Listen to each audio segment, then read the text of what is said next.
Good morning, students. Dear students, today we will start our new chapter chemical reactions and equations. तो इस chapter के अंदर जो बेटा हम टॉपिक्स को रीड करेंगे, फर्स्ट हम इंट्रोडक्शन के बारे में पढ़ेंगे। नेक्स्ट हम बेटा बात करेंगे केमिकल रिएक्शंस क्या होती हैं, केमिकल इक्वेशंस क्या होती हैं। फिर हम बात करेंगे बेटा इन केमिकल रिएक्शंस एंड इक्वेशंस को बैलेंस किस टाइप से किया जाता है, या फिर बेटा बैलेंसिंग की ज़रूरत क्यों पड़ी हमारे को। नेक्स्ट हम पढ़ेंगे बेटा इन केमिकल रिएक्शंस की कौन कौन सी टाइप्स हो सकती हैं। लास्ट टॉपिक रहेंगे बेटा कोरोजन एंड रेंसिडिटी। ओके, तो फर्स्ट ऑफ ऑल बेटा हम बात कर रहे हैं हम इंट्रोडक्शन ऑफ दिस चैप्टर कि इस चैप्टर के अंदर बेटा क्या कुछ होने वाला है। तो आप सभी बच्चों को बेटा बहुत अच्छे से पता है कि जब भी बेटा इस नेचर के अंदर कोई भी सब्सटेंस किसी भी टाइप की उसके अंदर चेंजिंग आती है तो हम सब्सटेंस को उस प्रोसेस को बेटा क्लासीफाई कर देते हैं। मींस हम केमिस्ट्री के अंदर बेटा दो पार्ट लेके चलते हैं, one is reactant and another will be the product. Okay, तो आप सभी बच्चों को बेटा बहुत अच्छे से पता होगा कि रिएक्टेंट क्या होता है। तो बेटा रिएक्टेंट किसी भी चेंज के अंदर ऐसा पार्ट होता है जो रिएक्शन के अंदर इन्वॉल्व होता है। ओके, मीन्स जिसके कारण बेटा आपकी रिएक्शन पॉसिबल होगी। तो आप पढ़ सकते हो बेटा यहाँ पे the substance which takes part in a chemical reaction, कि किसी भी केमिकल रिएक्शन के अंदर पार्ट मतलब इन्वॉल्व होने वाला पार्ट रिएक्टेंट कहलाएगा।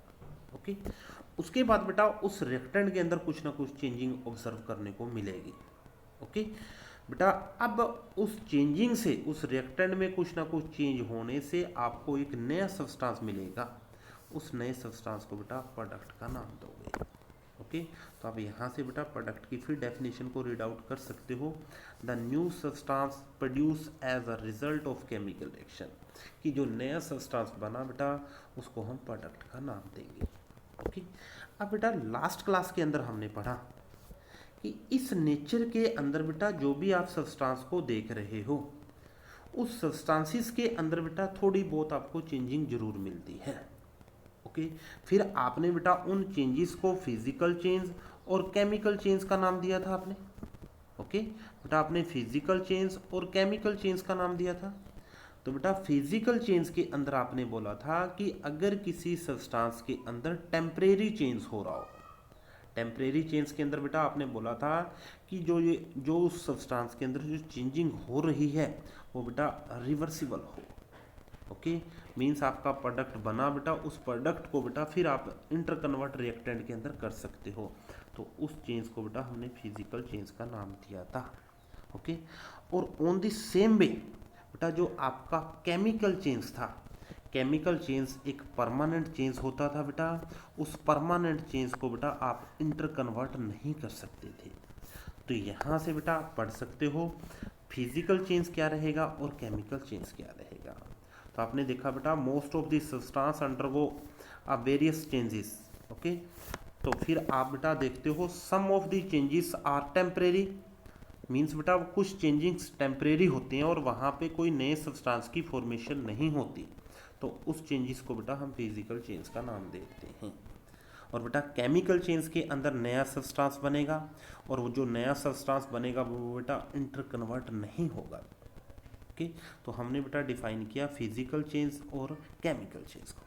तो अभी तक इस चैप्टर के अंदर बेटा हमने पढ़ा रिएक्टेंट क्या होगा, प्रोडक्ट क्या होगा बेटा, उस रिएक्टेंट के अंदर बेटा एक केमिकल चेंज हो सकता है, एक फिजिकल चेंज हो सकता है।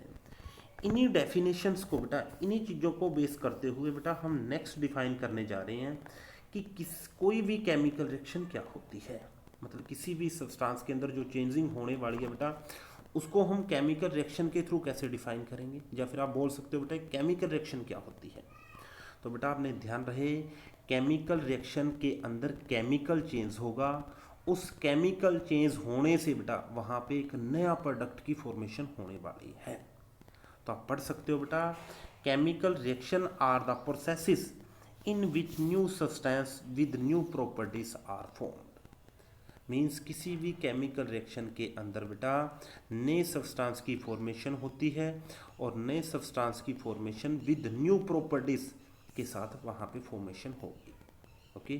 फॉर एग्जांपल बेटा यहाँ पे एग्जांपल ले सकते हो कि जैसे बेटा मैग्नीशियम को हम बर्न करते हैं तो Mg को जब भी ऑक्सीजन की प्रेजेंस में बेटा हम बर्निंग होगी तो वहाँ पे मैग्नीशियम ऑक्साइड का एक नया प्रोडक्ट फॉर्मेशन हो जाएगा। ओके, आई होप बेटा यहाँ पे इस चैप्टर का बेटा जो बेसिक है, इस चैप्टर के अंदर क्या कुछ होने वाला है, आई थिंक बेटा आप समझे होंगे। ओके, तो फिर भी बेटा अच्छे से ध्यान में रहे, केमिकल रिएक्शन के अंदर केमिकल चेंज होगा और केमिकल चेंज होने से बेटा एक नए प्रोडक्ट की फॉर्मेशन होगी। ओके, अब नेक्स्ट बेटा हम पढ़ेंगे कि जब भी कोई केमिकल रिएक्शन होगी उस केमिकल रिएक्शन के अंदर कौन कौन से किस किस टाइप के बेटा चेंजिंग हो सकते हैं। ओके, तो बेटा जब भी कोई केमिकल रिएक्शन होती है वहाँ पे चेंज इन स्टेट्स मीन्स आपका सब्सटेंस में बेटा सब्सटेंस की स्टेट के अंदर चेंज हो सकता है, एक सॉलिड लिक्विड में कन्वर्ट हो सकता है, लिक्विड गैस में कन्वर्ट हो सकती है बेटा। नेक्स्ट हम देख सकते हैं बेटा वहाँ पे इसके एग्जांपल बेटा नेक्स्ट लेक्चर में लेके चलेंगे हम। जब भी कोई केमिकल रिएक्शन होगी उस केमिकल रिएक्शन के अंदर बेटा कलर चेंज होने की फॉर्मेशन भी हो सकती है। थर्ड पॉइंट बेटा हो सकता है evolution of the gas means बेटा सब्सटेंस जब भी रिएक्टेंट प्रोडक्ट के अंदर कन्वर्ट होगा वहाँ पे बेटा गैस एब्जॉर्ब भी हो सकती है और गैस बेटा रिलीज भी हो सकती है। फिर हम इस चीज़ को आगे क्लासिफिकेशन देंगे।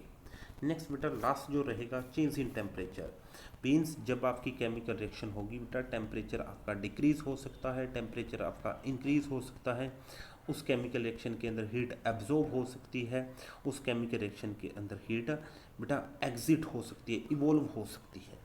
ओके, तो बेटा नेक्स्ट लेक्चर के अंदर हम पढ़ेंगे इन केमिकल रिएक्शंस की टाइप्स क्या कुछ होंगी।